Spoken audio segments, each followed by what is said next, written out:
Well, it's a particularly blustery day, but that's okay.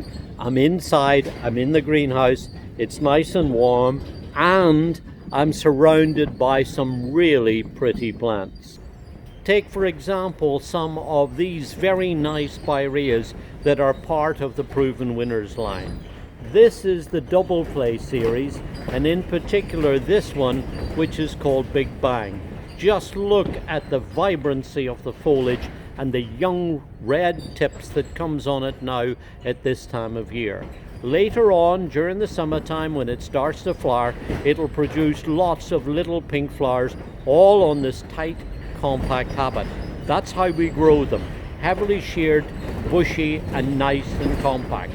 The thing about spireas is that they're very hardy and adaptable, put up with a variety of soil conditions, and are really very easy, very good performers. And this is part also of the Double Play series. This one is called Artisan, and when you look at it now in springtime, you'll see that the young growths have this bright purpley color on it. Later on, when it flowers, the flowers are going to be more of a purple shade. Both of them short, compact, hardy, easy to grow.